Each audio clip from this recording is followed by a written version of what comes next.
You know, considering how pathetic the Dallas Cowboys are, you know, I wasn't going to say anything. Wasn't going to do anything. I mean, it's a Tuesday night game. Ravens had a lot to deal with, COVID-19 and all of this other stuff. I mean, damn. Des Bryant practically retired. I think literally retired for the season because you know something? Why play? I mean, I'm warming up and I test positive for COVID and they pull me off the field. I mean, damn. Against my former team. I wasn't going to say nothing. Because, you know, hey, you know, stuff happened. You know what I'm saying? You know, rough season for the Cowboys. Dak Prescott out. Nothing but love for you, bro. Get better soon. But then I saw the stat after J.K. Dobbins just ran for the touchdown, putting them up 34-17, and the offensive line yelled, "Easy money, easy work." And then I saw that the Baltimore Ravens ran for 294 yards. Oh my God. They can't help themselves. Poor buddy. Poor Jerry Jones, my buddy. Poor Jerry Jones, suffering the way that he is. With all you Cowboy fans out there, I know it's rough. I just want to say one thing to you. How about them Cowboys? This young, talented Washington defense hung in. Their offense makes plays. And Chase Young loving it as Washington goes into Pittsburgh and ends the Steelers' undefeated season. You knew the Steelers would have a tough time to get to 16-0. I don't know how important it was organizationally for them, but they don't get there. I don't know who thought Washington would end it, although that number was kind of interesting. They were less than a touchdown favorite in this one. Monday, Washington entered at 4-7. They become the team with the fewest wins in NFL history to knock off an opponent who was 11-0 or better. Ron Rivera begins the thoughts after Washington's big win. In spite of some of the decisions I made today, you know, they played their asses off. You know, then this really does rank up there just because of the fact, you know, who we beat them in Pittsburgh. You know, the Pittsburgh Steelers, that's one of the storied franchises as well in this league. So to come in and win, you know, that was big for our guys. I'm real proud of them. Steelers hang on to the 1 seed in the loaded AFC thanks to a better conference record, but it'll be a fight with the Chiefs for that all-important bye. Keep in mind, this year they're just one with the changes to the playoff structure. Tricky schedule down the line. Monday night game against the Bengals, their only remaining game against a non-playoff team. Chiefs on paper have the easier schedule, but plenty of fight in the Falcons. Chargers, I don't know after what happened on Sunday. After this loss, Coach Tomlin, never at a loss for precise perspective. Different points along the journey, you get a chance to learn about yourself, who you are, what you're made of, individually and collectively, and it takes the journey to reveal that. And so, you know, we're faced with a loss now, so we'll get an opportunity to smile in the face of it. Yeah, it stinks. It's been a while since we've lost a game. So, you know, it's not a good feeling, but, you know, we'll prepare for a short week and get ready to go again.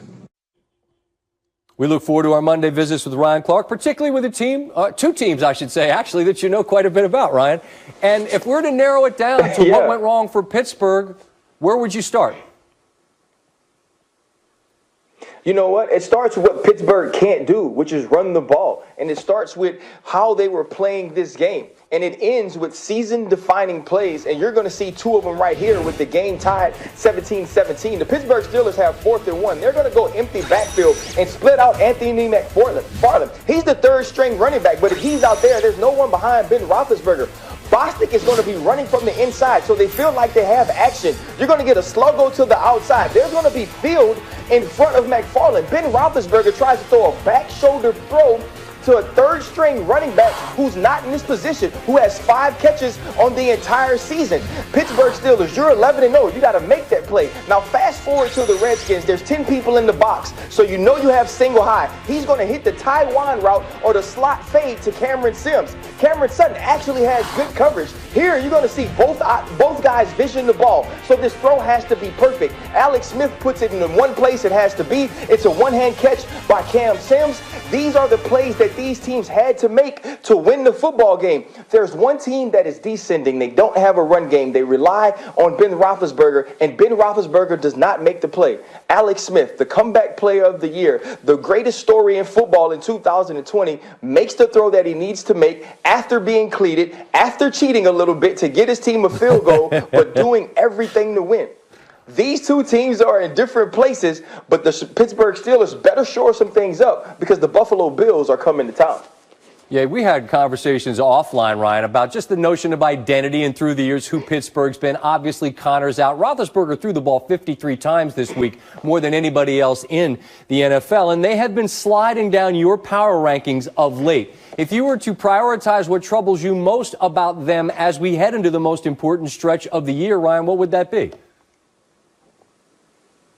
It's physicality is the first thing, right? When you look at a team that can't run the football right now and then pay attention to the teams that are ascending, this is a difficult thing to do if you're the Pittsburgh Steelers, to win in the playoffs against the AFC teams without ball control, depending on Ben Roethlisberger to create run game through the pass. We saw it against the Dallas Cowboys. We saw it against the Baltimore Ravens. And then obviously tonight having to go on 4th and 1 and throw outside to your third-string running back. And then also because of this, you now have to depend on Ben Roethlisberger, a 38-year-old quarterback, 17 years in the league, who is banged up to create all of your offense. And Scott, it does not help when you have 7 drops because you drop back to throw the ball 53 times. This is the way this team is built now. This is the way that they're going to have to go about their business. But when you throw the football this much and you're losing people defensively, you're asking a lot of your team. And so dropping Ben Roethlisberger back may be the way you think you need to win. He probably is your best football player, your most reliable football player. But it's not the way to go about winning championships. It's not the Pittsburgh Steelers way. It's not the physicality that you bring to the field every year that makes people fear you. And I think game by game, people think less and less of what it's like to be physically matched up against the Pittsburgh Steelers, both offensively and defensively. And so down the stretch, they have 3 games against the Colts, against the Bills, and against the Cleveland Browns that are all losable games that put them in the place they never expected to be after starting 11-0. I also think we agree, Ryan, that under the closing time lights that a loss turn on, we see your warts much more than we do when you're able to win those close games. And I think that leaves us probably harshly grading the Steelers. And I understand why after they lose to Washington. As always, Ryan, thanks for the time. We'll talk again next week, my friend. Thank you so much, my man. All right, still to come. A Bills win on Monday night.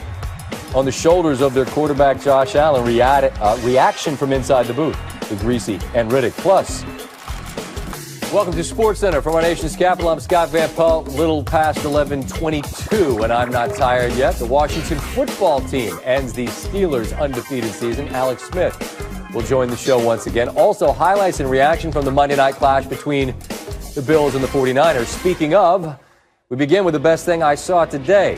Steve, sometimes you don't need to get too cute. Nope. Because the best thing is pretty obvious, and you just saw it on Monday Night Football. Josh Allen, have a night. Bills down 7-0. Allen ready to run? Nope. We're slinging to Cole Beasley. What a night for 11. And then down by the goal line, Beasley, touchdown. He had 113 receiving yards in the first half. Career high 130, and got cradled like a baby by John Feliciano there after the touchdown. Allen, Dawson Knox, who runs like a wild animal, Steve, tight end. Always open. 14-7, Buffalo leads at the half.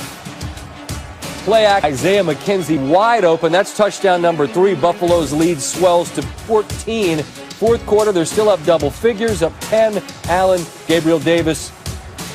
And that is the 4th touchdown of the game for Josh Allen, who goes 32 of 40, no picks, 4 touchdowns, 375 yards in Buffalo. In the same field where they lost in excruciating fashion to the Cardinals, gets a victory over the 49ers. Allen continues to make his case this year for the best season we've seen by a Bills quarterback, and that's saying a lot considering the fun that the K-Gun used to run back in the 90s. Monday night marked Allen's 3rd game this season with at least 300 yards and 4 touchdowns, which breaks a tie with Jim Kelly in 91 and Fitzmagic in one of his many stops. That was 2010 for the most in Buffalo history. Now time for our T-Mobile post-game coverage. Lisa Salters with Josh Allen. Josh, you had 4 touchdown passes to 4 different guys. What does that tell you about your offense tonight? Well, it means that we were in a groove. Coach Dable had a really good game plan going into this week. We went out there, we executed pretty well early on. It was a little faulty. Obviously, the 4th and goal situation, then fumbling backed up. So we didn't get to a great start, but our guys found a rhythm. We stuck with it, and our defense played a heck of a game, too. You mentioned being in a groove. It seemed like you were able to do anything you wanted out there for a while there. Did it feel like that? Yeah, I mean, it felt good. The ball was coming out the hand pretty well. But, again, credit to our guys for going out there, getting open and making plays. Our 5 guys up front blocking. Our tight ends kind of being the dual threats they are. Great job. Love you. So it was a great team win tonight. Your connection with Cole Beasley in the first half and then in the second half with Stephon Diggs, did both guys just get hot at different times? What was the key to that? I mean, again, I trust these guys implicitly. We work extremely hard.